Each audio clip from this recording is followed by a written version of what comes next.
Assalamualaikum warahmatullahi wabarakatuh. Bismillahirrahmanirrahim. Alhamdulillahirabbil alamin. Wa bihi nasta'in ala umuri dunya waddin.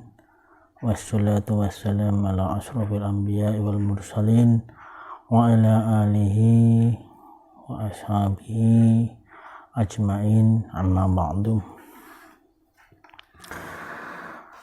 Alhamdulillah, malam ini kita bisa berjumpa kembali. Kita membaca bersama-sama sejarah Nabi, sirah nabawiyah, yang mana sebelumnya kita telah membaca sejarah bagaimana orang-orang Quraisy membangun sebuah konspirasi, membangun sebuah siasat besar, memanfaatkan masa haji untuk menyebar fitnah, untuk menghalangi dakwah Nabi, sehingga dakwahnya ini tidak menyebar lebih luas lagi. Dalam berbagai serangan-serangan itu, dalam berbagai upaya-upaya mereka selalu mencari celah, selalu mencari hal-hal yang bisa dihembuskan menjadi bahan fitnah.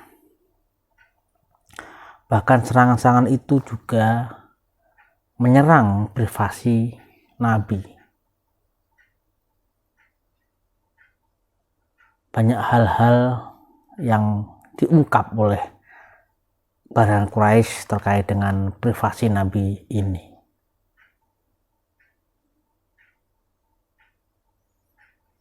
Jadi mereka menghembuskan sebuah fitnah bahwa Rasulullah ini adalah orang yang terputus, yang tidak mempunyai generasi.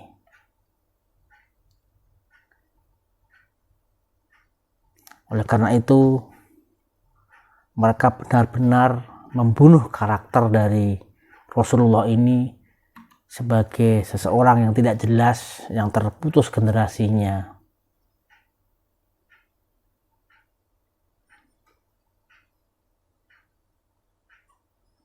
Jadi hal-hal yang bersifat privasi, karakter pribadi, karakter keluarganya benar-benar dicitrakan sebagai sesuatu yang sangat tidak pantas bila itu menjadi sebuah rasul atau menjadi seorang nabi.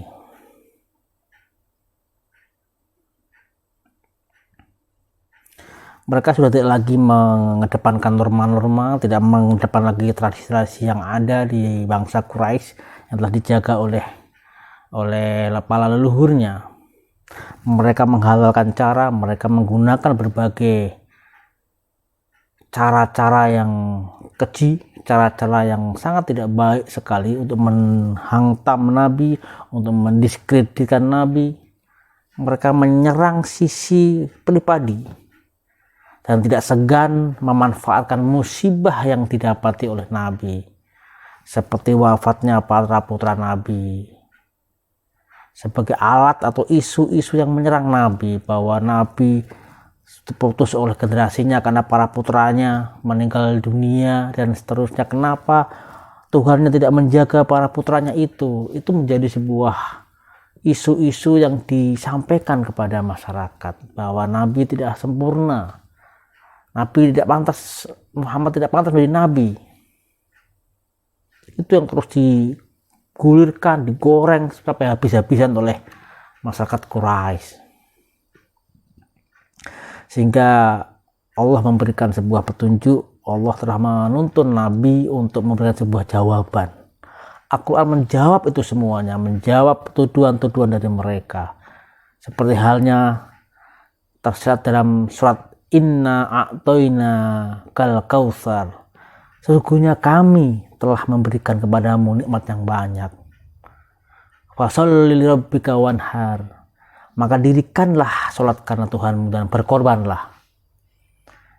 Inna sani'aka wal abtar. Sesungguhnya orang-orang yang membenci kamu dialah yang terputus. Jadi Allah justru membalikkan dan menenteramkan Nabi. Jangan takut, jangan pesimis dengan serangan-serangan atau fitnah-fitnah mereka. Justru orang mereka lah, atau mereka yang benci kamu lah, yang terputus rezekinya, terputus generasinya, dan seterusnya.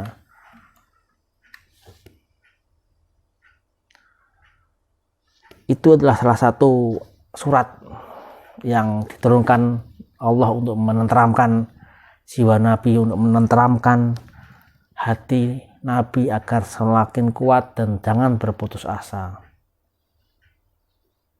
Semua anugerah ini telah diberikan oleh Allah. Semua kenikmatan yang diberikan oleh Allah itu hanya untuk nabinya. Banyak sekali yang telah diberikan oleh banyak. Al-Kautsar, sesuatu sangat banyak. Sebenarnya apa itu sebenarnya yang banyak itu? Apa kenikmatan yang diberikan oleh Allah, anugerah yang diberikan oleh Allah kepada Nabi? Yang pertama tentu saja nubuwah, kenabian. Yang kedua, akhlak yang menakjubkan. Akhlak Nabi yang menjadi suri tauladan, yang terpercaya, yang jujur, dan semua orang mengakui itu. Dan Nabi juga menjadi rahmat bagi seluruh alam. Bahkan keturunan juga banyak. Beliau juga memiliki sifat yang adil. Dan diberikan mukjizat Al-Quran yang semua orang juga mengakui. Bahkan Al-Walid bin Mughirah juga mengakui bahwa Al-Quran ini tidaklah buatan manusia. Itu juga sebuah Al-Kautsar, sebuah sesuatu yang sangat banyak. Diberikan para pengikut dan pendamping yang paling setia. Sahabat-sahabat yang selalu mendukung. Juga diberikan banyak kemenangan, diberikan banyak hal-hal kemudahan dalam dunia dan akhirat. Dan masih banyak lagi yang diberikan oleh Allah. Terutama telaga, Al-Kautsar juga sebuah telaga. Telaga yang ada di surga. Dan masih banyak lagi. Mengapa dikatakan Al-Kautsar? Ya karena banyaknya jumlah pengikut Nabi yang meminumnya. Karena airnya sangat banyak dan sangat banyak manfaatnya.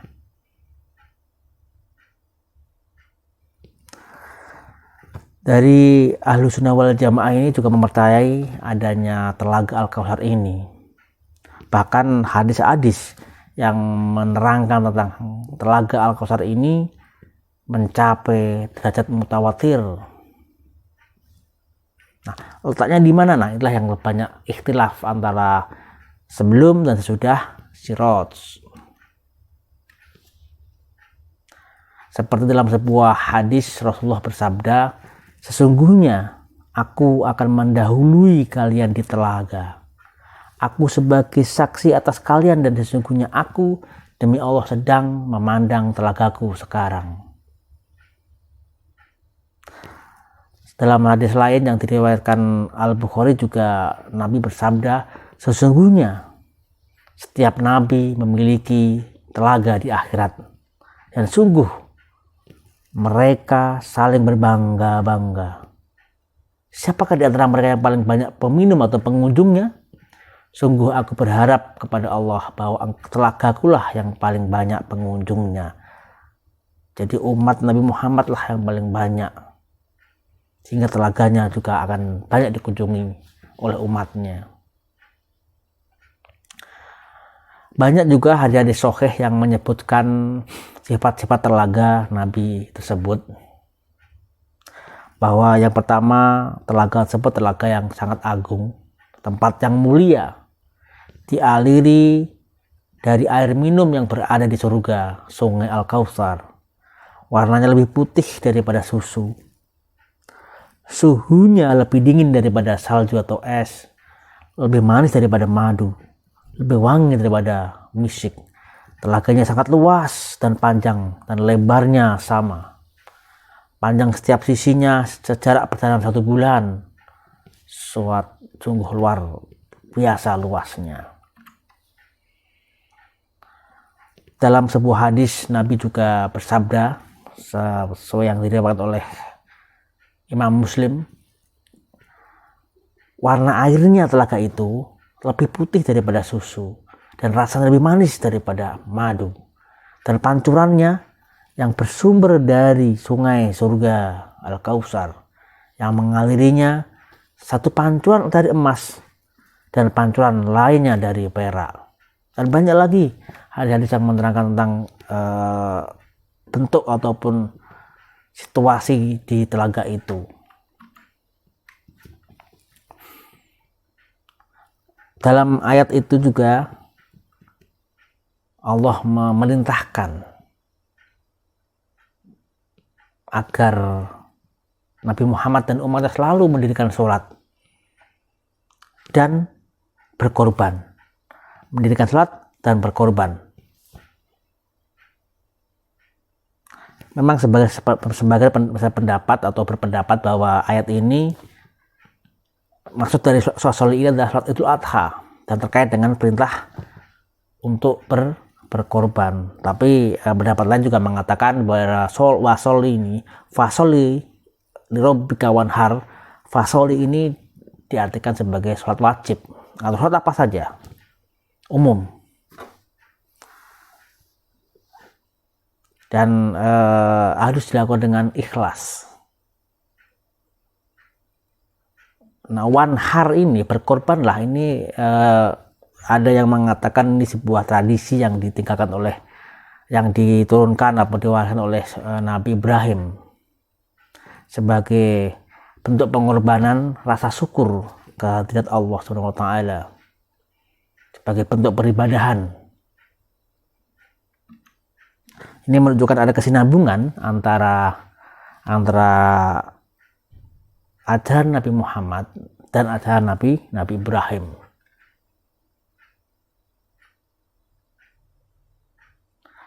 Ayat selanjutnya, inna sani'aka wal abtar. Sesungguhnya orang-orang yang membenci kamu dialah yang terputus. Ini menunjukkan bahwa banyak kebencian yang terjadi ataupun dialami oleh Nabi Muhammad yang tidak tepat. Karena apa? Karena sebenarnya mereka lah yang sebenarnya terputus atau tidak mendapatkan sebuah kenikmatan, tidak mendapatkan sebuah anugerah. Justru mereka lah yang terbutakan. Mereka lah yang tidak mendapatkan sebuah kebenaran. Mereka tertutup, mereka kegelapan.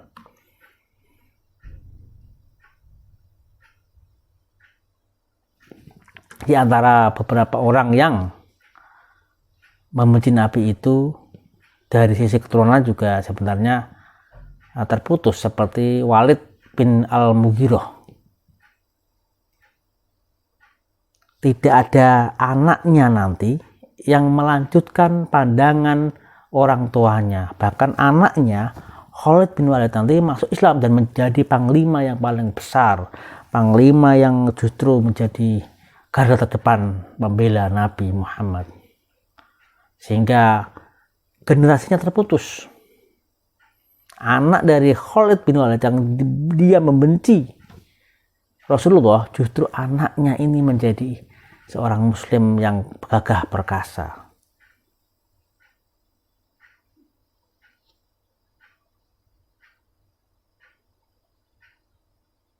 Nah, jika kita hubungkan antara para pembenci Nabi dengan Kautsar, maka mereka, para pembenci Nabi itu tidak akan mendapatkan sebuah atau tidak mendapatkan keteduhan di Al-Kautsar.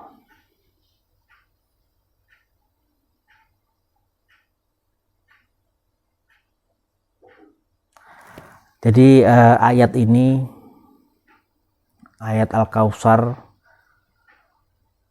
tentang Al-Kautsar ini itu menjadi sebuah teks yang di latar belakangi adanya fitnahan para Quraisy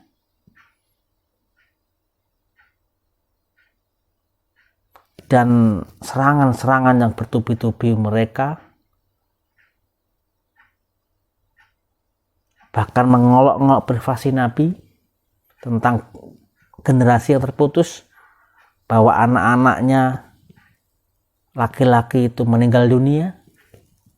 Tapi ternyata penerus dari Nabi tidak harus dari laki-laki, dari anak-anaknya, terutama dari anaknya Siti Fatimah Az-Zahra, justru muncul sosok Hasan dan Husain yang itu sampai sekarang menurunkan generasi-generasi dzurriyyah Rasulullah yang luar biasa, menurunkan perjuangan-perjuangan dari Rasulullah. Dan ini juga menunjukkan bahwa bukti dari kebenaran Al-Quran,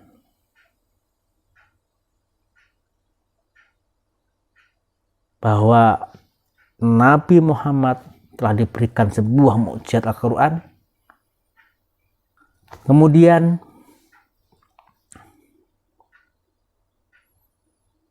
ada pertanyaan, kenapa yang sudah jelas-jelas Nabi menunjukkan kenabiannya, yang sudah jelas-jelas kebenaran Al-Quran terkait dengan berbagai informasi, baik cerita-cerita para nabi, baik teguran-teguran kepada orang-orang yang tidak menyukai Nabi, tapi kenapa mereka menolak? Mereka sebenarnya tahu, mereka juga cerdas seperti halnya Walid Al-Mughirah. Mereka cerdas sekali dan paham dan tahu kebenaran Rasulullah. Bahkan Walid ini mengakui kalau Al-Quran itu bukanlah ciptaan manusia, tapi Al-Quran benar-benar firman ataupun dari Allah, karena mereka bisa menandingi. Kenapa mereka masih menolak? Padahal dia jelas-jelas sudah terang sekali benderang, dan mereka yakin itu. Tentu saja ini karena adanya kesombongan yang luar biasa. Mereka sombong, mereka arogan. Kenapa yang diangkat sebagai nabi justru bukan mereka, bukan orang-orang terpandang di dalam bangsa mereka? Seperti dijelaskan dalam Al-Quran, wa qalu laula nuzila hadzal Qur'an ala rajulin minal qaryataini azim. Mereka berkata, mengapa Al-Quran ini tidak diturunkan kepada seorang yang besar dari salah satu dari negeri ini? Mereka sombong. Kenapa harus Nabi Muhammad seorang yang yatim, yang tidak memiliki kekayaan atau kemegahan yang luar biasa, yang tidak memiliki kekuasaan, tidak memiliki kehormatan bagi mereka? Kenapa harus Nabi Muhammad? Itu karena kesombongan dan arogansi mereka. Al-Qaryataini, dua negeri ini apa saja? Dalam tafsir Ibnu Katsir dinyatakan maksud dari dua negeri adalah Mekah dan Thaif. Dan orang besar yang dimaksud itu adalah Al-Walid bin Al-Mughirah di Mekah atau bangsa Quraisy, sedangkan yang di Thaif adalah Abu Mas'ud Ammar bin Umair As-Saqafi atau dari Bani Saqif. Itu menurut sekalangan ulama dua tokoh itu. Mekah dan Thaif adalah dua kota-kota besar saat itu di Jazirah Arab.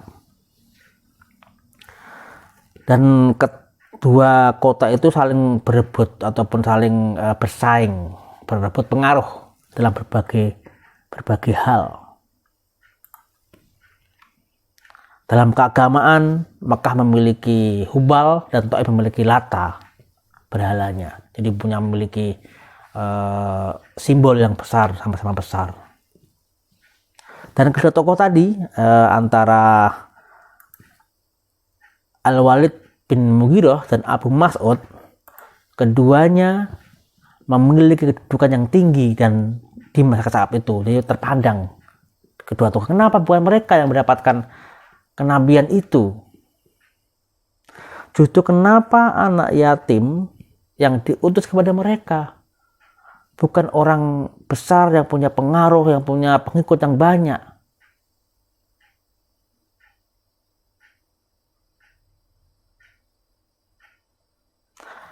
Ini menunjukkan bahwa Allah tidak melihat dari sebuah kemegahan, Allah tidak melihat dari sebuah kesombongan, Allah tidak melihat dari sebuah kekuasaan, tapi Allah melihat dari akhlak yang mulia, ketulusan, ketakwaan yang dilihat oleh Allah.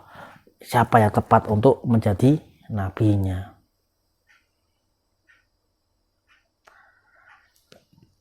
Hikmahnya kenapa Allah tidak memilih mereka, tidak memiliki orang-orang besar, tidak memiliki orang megah, memiliki kemegahan itu. Agar apa? Agar tidak bercampurnya nilai dunia dan nilai langit atau nilai akhirat. Dan tidak bercampurnya dakwah dengan perhiasan dunia. Tidak bercampurnya dakwah dengan hal-hal yang tidak sesuai dengan inti dakwah. Tidak masuknya orang-orang yang memiliki nafsu pribadi. Orang-orang Quraisy tidak memiliki itu.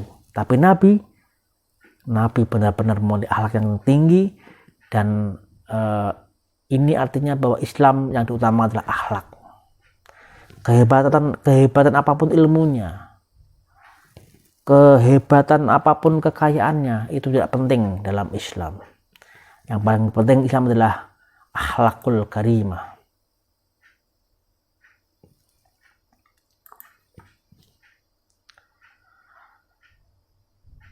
Sifat sombong dari mereka ini sungguh-sungguh bahaya, sudah mencapai takabur. Mereka ujub bangga dengan dirinya. Mereka gurur bangga dengan diri sendiri serta menganggap rendah orang lain. Takabur dengan luar biasa, bangga terhadap diri, menganggap rendah orang lain, merendahkannya.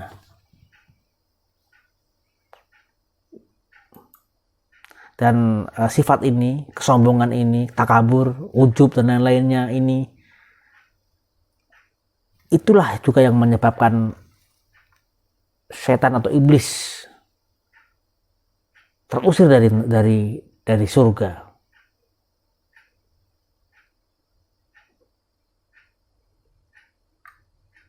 Seperti halnya cerita tentang dialog Nabi Adam, ataupun Nabi Adam diberitahu kenapa setan menjadi musuh utama atau diusir dari surga. Ya karena kesombongannya itu. Setan tidak mau tunduk kepada Allah, tidak mau hormat kepada Adam, karena Adam memiliki unsur yang lebih rendah menurut setan itu. Mereka lebih unggul. Itulah kesombongan dari setan. Jadi setan itu tidak karena tidak percaya kepada Tuhan, tapi dia karena sombong.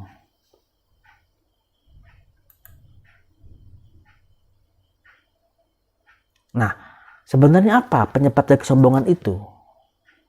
Mengapa mereka sombong? Mengapa mereka takabur?